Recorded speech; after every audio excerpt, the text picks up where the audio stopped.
Meteorologist Robert Spetty here with you. Super Typhoon Maria. This is just one powerful of a storm system.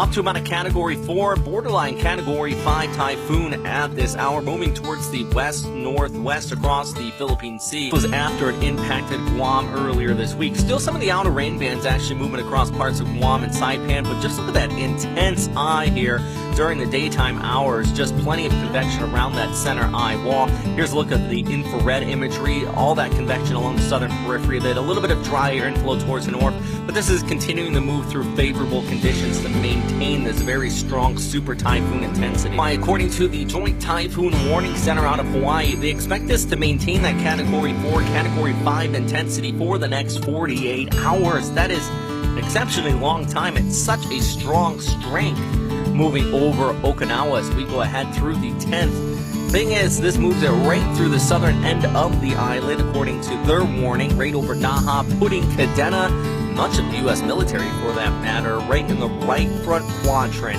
of this storm system. Now, do remember, this is several days out. We're going to continue to track this storm system. You have that cone of air, which even extends as far south as Taiwan, over towards Kyushu. But I think in this case, model guidance and just the dynamic setup, this track towards the west-northwest. And I'll explain why. Right here you have the subtropical ridge. Now that extends just south of Japan, all the way off here towards the east. And then you have this flow coming in from the southwest monsoon over the Philippines in towards Taiwan.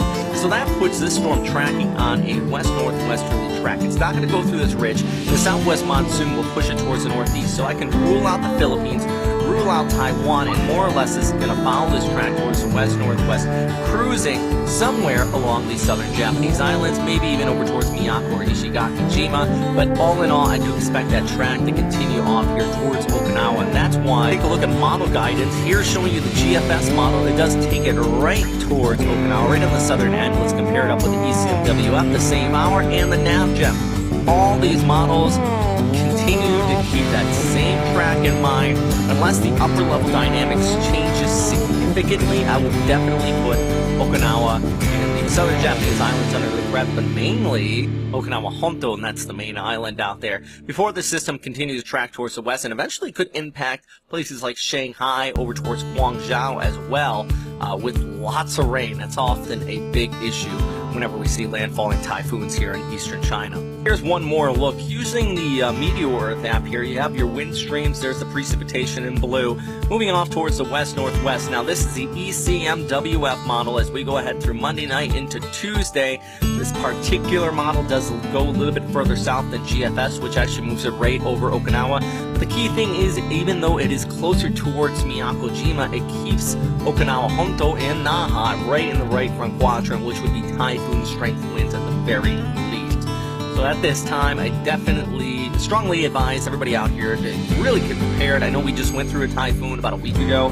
Praparoon is the winds with this one, if the forecast verifies, especially with JDWC and JMA for that matter, it is going to be much, much more intense. So I'll keep you guys posted as much as I can, but do continue to follow JMA and JDWC. And yeah, stay safe out there, guys.